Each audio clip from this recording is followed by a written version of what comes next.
Good morning everyone, very very good morning to all of you.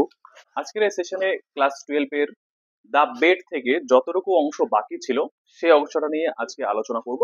এবার দেখব যে এই ভিডিওটি শুরু করার আগে আমরা পার্ট 2 এবং পার্ট 1 এ কি পড়েছিলাম সেগুলোর একবার কুইক রিভিশন দেব।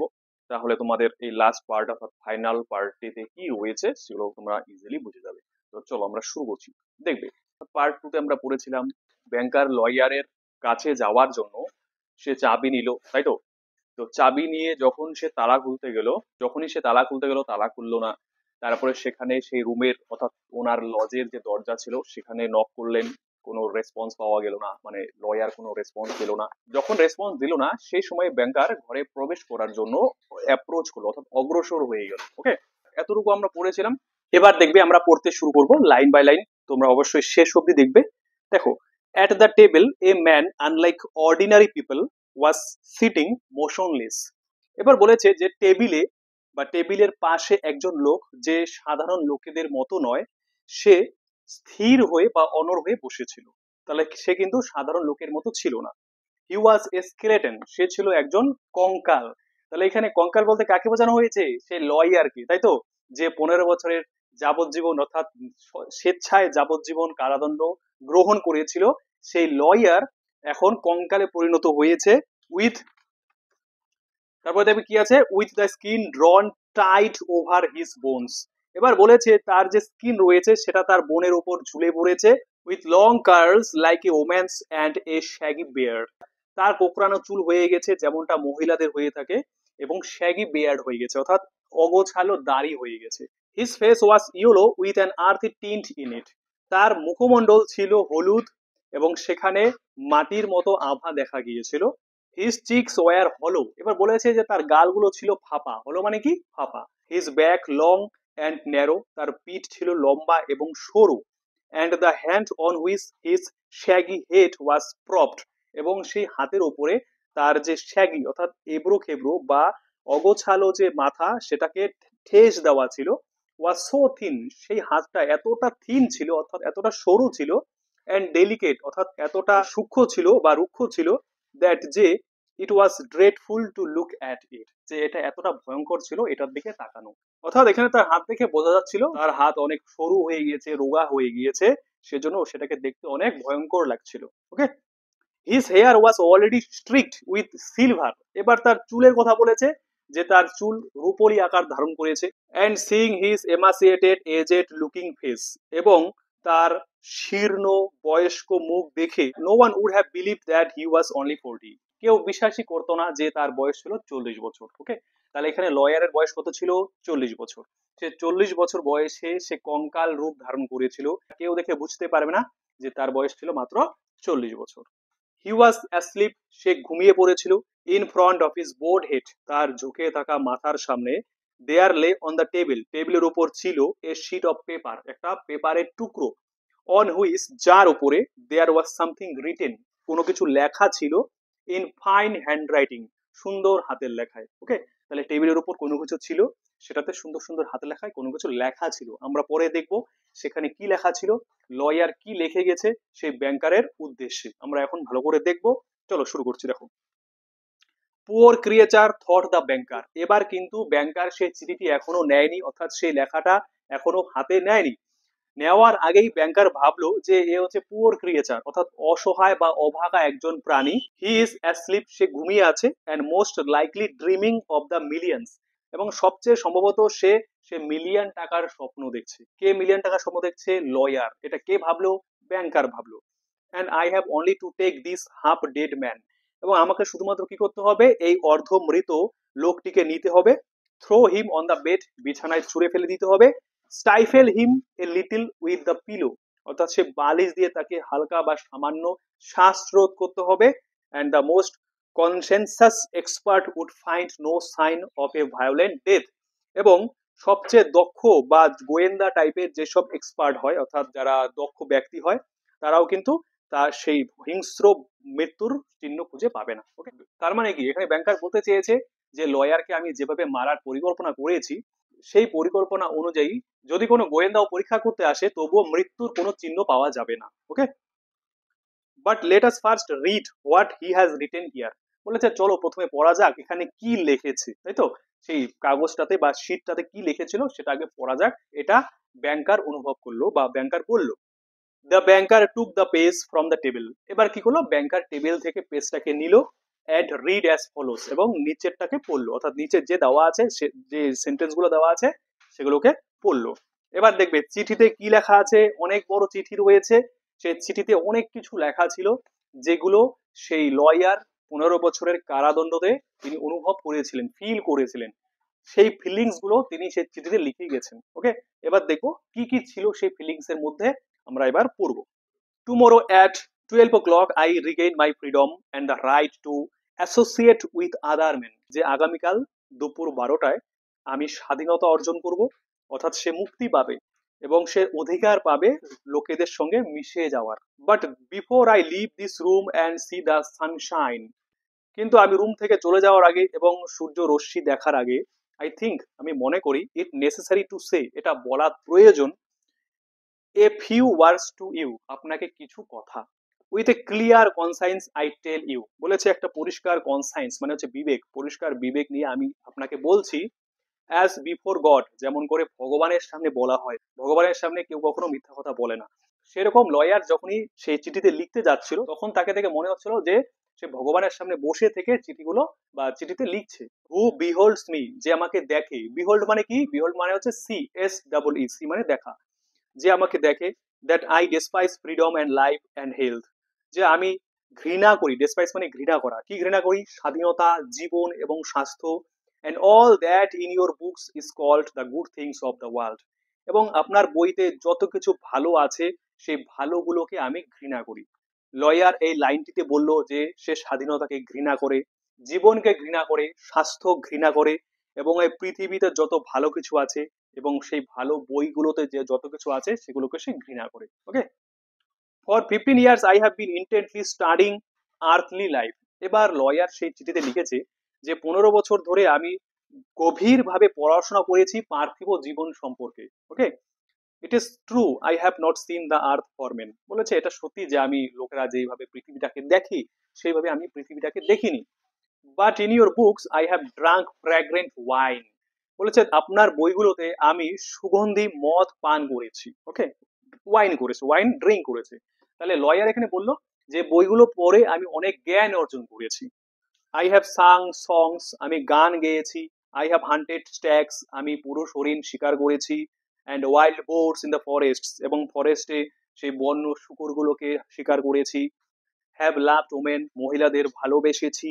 বিউটিস অ্যাজ এথারিয়াল অ্যাজ ক্লাউডস, অর্থাৎ পৃথিবীতে যে মেঘ রয়েছে সে মেঘেদের মতো সেই মহিলারা সুন্দর ছিল। তারা এখানে মেঘেদের সাথে কাদের তুলনা করা হলো? সেই মহিলাদের তুলনা করা হলো। Okay, created by the magic of your poets and geniuses. এবার সেগুলো কারা তৈরি করেছে? আপনার কবি এবং প্রতিভাশালী ব্যক্তিদের ম্যাজিকের দ্বারা তৈরি করা হয়েছে সেই মেঘগুলোকে। Have visited me at night, রাতে আমার সাথে দেখা করতে এসেছে। And have whispered in my ears wonderful tales, এবং সুন্দর সুন্দর বা আশ্চর্যকর গল্প বা কাহিনী আমার কানে কানে ফিসফিস করে বলেছে। দ্যাট যে, that have set my brain in a whirl, যেটা আমার ব্রেনকে অর্থাৎ আমার মস্তিষ্ক বা মাথাকে ঘুরিয়ে দিয়েছে। ইন এ হোয়ার মানে কি? ঘুরিয়ে দিয়েছে।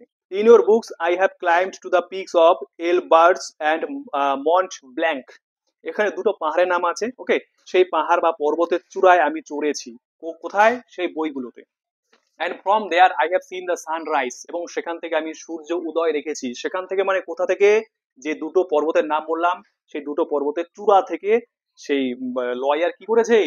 সূর্য উদয় দেখিয়েছে। ঠিক আছে, আসলে এগুলো বইয়ের মধ্যে তিনি পড়েছেন। And have watched it at evening flood the sky, the ocean and the mountain tops with gold and crimson, এবং তিনি এইসব দেখেছেন আকাশে, সমুদ্রে, পর্বতের চূড়ায় সোনালী এবং রক্তিম আকার ধারণ করে সেগুলো রয়েছে। ওকে, তাহলে এখানে কিসের কথা বলা রয়েছে? মেঘের কথা। Okay, I have watched from there the lightning flashes over my head.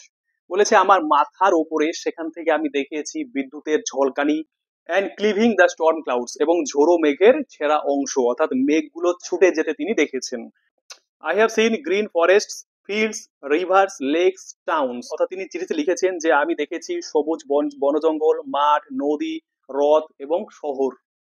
I have heard the singing of the sirens, এবার তিনি বললেন যে আমি সাইরেনের গান শুনেছি। এবার দেখবে এখানে সাইরেন মানে কি দেওয়া আছে, সাইরেন মানে দেওয়া আছে যে এমন কোনো প্রাণী যাদের গান নাবিকদের লিওর করে, অর্থাৎ আকৃষ্ট করে, লোভ দেখায়, যাতে তারা মৃত্যুর দিকে যেতে পারে। তাহলে সেই প্রাণীদের গান তিনি শুনেছেন। And the strains of the shepherd pipes, এবং সেই রাখাল বালকদের বাঁশির আওয়াজ তিনি শুনেছেন বা বাঁশির সুর তিনি শুনেছেন। I have touched the wings of comely devils who flew down to converse with me of God.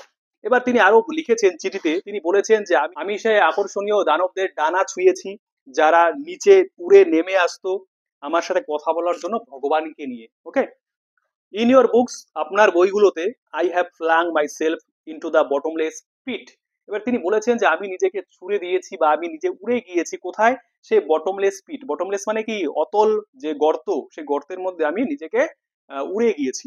Perform miracles, সেখানে গিয়ে তিনি মিরাকেলস করেছেন, অর্থাৎ বিভিন্ন অলৌকিক রহস্যের মতো কাজ করেছেন। স্লেইন করেছেন, হত্যালীলা চালিয়েছেন। বার্ন টাউন্স, অর্থাৎ পোড়া শহর পারফর্ম করেছেন। প্রিস্ট নিউ রিলিজিয়ান্স, নতুন নতুন ধর্ম উপদেশ প্রচার করেছেন।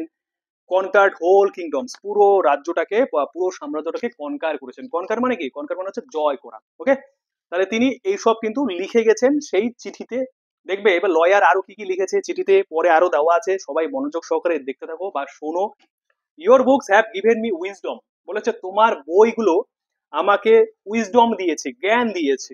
All that the understanding thought of man, বলেছে মানুষের অবিরাম যে চিন্তাগুলো has created in the ages, যেগুলো যুগের পর যুগ ধরে সৃষ্টি করা হয়েছে, compressed into a small compass, সেগুলো একটা ছোট আকার ধারণ করেছে ইন মাই ব্রেন, অর্থাৎ আমার মাথায় বা আমার মস্তিষ্কে। ওকে, তার মানে তিনি এই লাইনটার মাধ্যমে কি বোঝাতে চেয়েছেন, যে বড় বড় জিনিস রয়েছে যেগুলো অনেক সময় ধরে তৈরি হয়েছে, সেই জিনিসগুলো ছোট আকার ধারণ করে আমার মাথার মধ্যে রয়ে গেছে, আমার ব্রেনের মধ্যে রয়ে গেছে। I know that I am wiser than all of you, বলেছে আমি জানি যে আমি তোমাদের সকলের যে ওয়াইজার, জ্ঞানী বা বুদ্ধিমান। তাহলে এখানে এই কথাটা কি বললো, এই কথাটা বলেছে লয়ার, সে চিঠিতে বা সেই পেপারে লিখে গেছে। অ্যান্ড আই ডেসপাইস ইউর বুকস, এবং আমি তোমার বইগুলোকে ডেসপাইস করি। ডেসপাইস মানে কি, ঘৃণা করা। I despise wisdom and the blessings of this world, বলেছে আমি এই পৃথিবীর জ্ঞান এবং আশীর্বাদ কেউ ঘৃণা করি। যখন সে কঙ্কালে পরিণত হয়েছিল, যখন তার বয়স 40, অর্থাৎ সে তার জীবনের 15টি বছর যখন কাটানোর শেষ মুহূর্তে, তখন সে জীবনটাকে উপলব্ধি করলো। তখন তার কাছে জীবন মনে হয়েছিল যে জীবনে কোনো কিছুই নেই, কোনো সম্পদ, কোনো জ্ঞান, কোনো আশীর্বাদ, কোনো কিছুর কোনো মূল্য নেই, কোনো কিছুর কোনো ভূমিকা নেই। It is all worthless, fleeting, illusory and deceptive like a mirage. এবার লয়ারের কাছে মনে হয়েছে এই সব কিছু অর্থহীন, ক্ষণস্থায়ী। ফ্লিটিং মানে ক্ষণস্থায়ী, ইলিউসরি মানে ভ্রম, অ্যান্ড ডিসেপটিভ মানে ছলনাময়। কিসের মতো, লাইক এ মিরেজ, অর্থাৎ সেই মরিচিকার মতো। মরুভূমিতে আমরা যখন মরিচিকা দেখতে পাই, তখন মরিচিকার সামনে যাবে, মনে হবে মরিচিকা, কিন্তু আসলে সেখানে কিচ্ছু নেই। তো এরকমটাই কিন্তু ছলনাময় একটা ক্ষণস্থায়ী চিন্তা ভাবনা, সেই চিন্তা ভাবনা বা ক্ষণস্থায়ী যে সুখ, সেই সুখটাকে সে আর উপভোগ করতে চায় না, সেগুলোকে সে ঘৃণা করে। কে ঘৃণা করে, লয়ার ঘৃণা করে। You may be proud, wise and fine, বলেছে তুমি গর্বিত হতে পারো, জ্ঞানী হতে পারো, সুন্দর হতে পারো, but death will wipe you off the face of the earth, কিন্তু মৃত্যু তোমাকে পৃথিবীর মুখমণ্ডল থেকে কেড়ে নিয়ে যাবে। অ্যাজ দো, ঠিক যেন, you are no more than mice burrowing under the floor. এবার এখানে লয়ার ব্যাংকারের উদ্দেশ্যে সেই কাগজে বা কাগজের টুকরোতে লিখেছে যে মাটির নিচে যেভাবে ইঁদুর গর্ত করে থাকে, তো সেই রকম গর্ত করে থাকার যে পরিস্থিতি, সেরকম পরিস্থিতি কিন্তু ব্যাংকারের হবে, এবং ব্যাংকার একসময় মারা যাবে, মৃত্যু ব্যাংকারের জীবনটাকে কেড়ে নিবে। ওকে, সেজন্য জীবনে সুখ দুঃখ, জ্ঞান, লোভ লালসার কোনো মূল্য নেই। কার কাছে, লয়ারের কাছে, মনে রাখবে। And your posterity, your history, your immortal geniuses will burn or freeze together with the earthly globe. তাহলে এই লাইনটার মাধ্যমে কি বলতে চেয়েছে, যে তোমার ভবিষ্যতের প্রজন্ম, তোমার ইতিহাস, তোমার অমর যে প্রতিভা, সেগুলো কি হয়ে যাবে, বার্ন হয়ে যাবে, পুড়ে যাবে, অথবা ফ্রিজ, জমাট হয়ে যাবে একসাথে।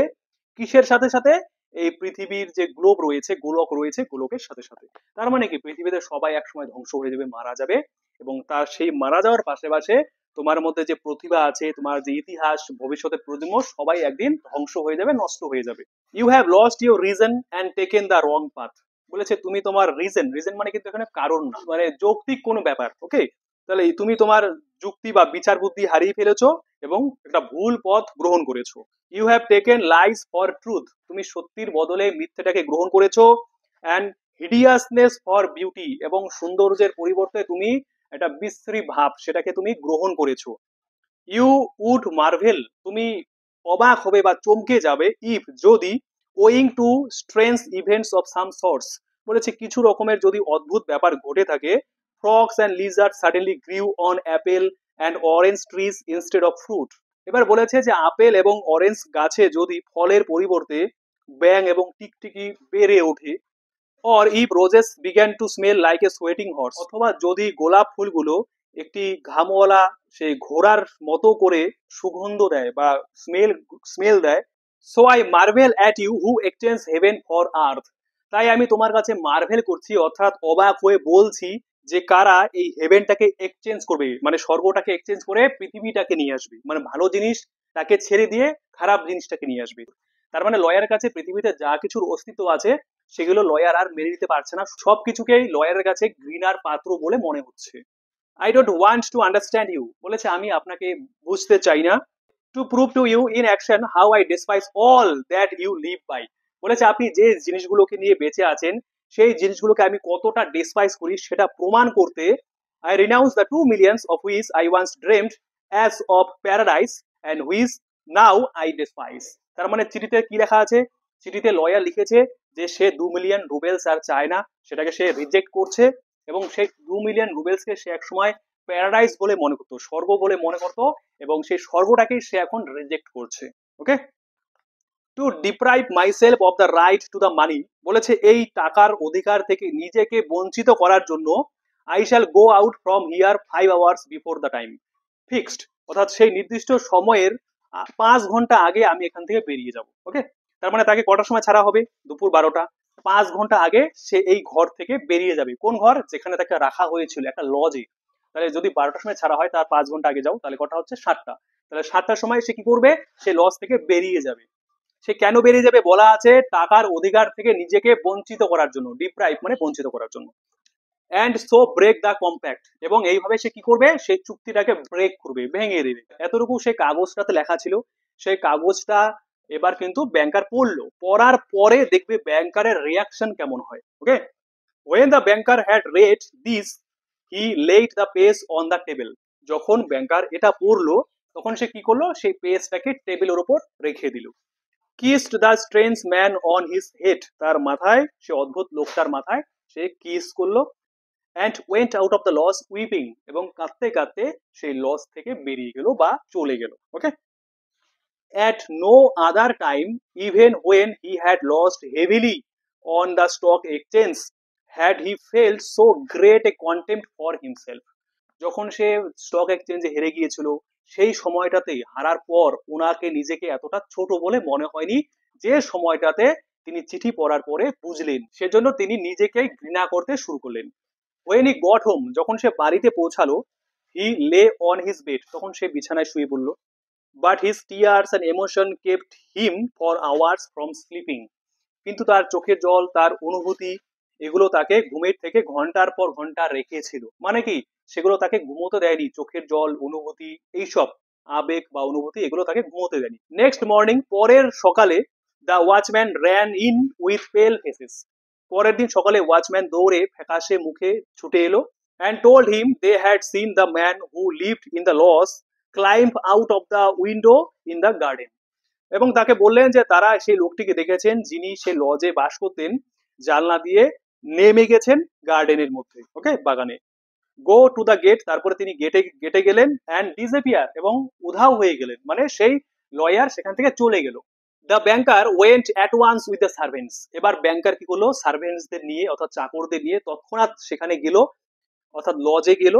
And made sure of the flight of his prisoner, এবং কি করলো? সেই আসামি, প্রিজনার মানে আসামির ফ্লাইট, অর্থাৎ চলে যাওয়া বা উড়ে যাওয়ার কথা তিনি নিশ্চিত হলেন। ওকে, যে সে চলে গেছে।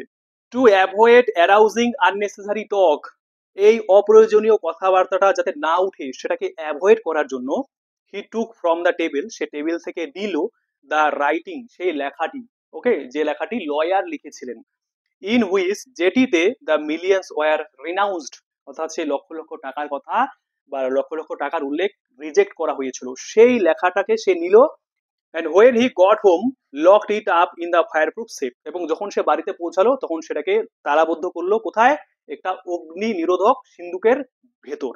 ব্যাংকার যখন লজ থেকে তার বাড়িতে ফিরে এলো, বাড়িতে ফেরার পর সে বাড়িতে ঢুকে সেই ফায়ার প্রুফ যে সেফ ছিল, সেফের মধ্যে সেই লেখাটিকে বা পেপারটিকে ঢুকিয়ে রাখলো বা রেখে দিল। ওকে, যাতে কেউ না দেখতে পারে, কেউ অপ্রয়োজনীয় কথাবার্তা না বলতে পারে। ওকে, তো আজকে গল্পটি এখানেই শেষ। এবার তোমরা কমেন্ট করে কমেন্ট সেকশনে জানাবে যে তোমাদের কোথাও কোনো প্রশ্নে বা কোনো টপিকে বা কোনো পয়েন্টে বুঝতে প্রবলেম হলো কিনা। আমি যতটা পারি তোমাদের হেল্প করার চেষ্টা করব। আর যদি ভালো লেগে থাকে অবশ্যই লাইক বাটনে প্রেস করবে, এবং যারা নতুন দেখছো অবশ্যই কিন্তু তোমরা সাবস্ক্রাইব করে চ্যানেলের সাথে জুড়ে থাকবে। দেখা হচ্ছে নেক্সট ভিডিওতে আমরা রাইডার্স টু দ্য সি নিয়ে আলোচনা করব। ওকে, জে এম সিনজের লেখা খুব সুন্দর একটা ড্রামা রয়েছে, তো সেই ড্রামা নিয়ে আমরা পরের ভিডিওতে আলোচনা করব। তো thank you so much for watching the video.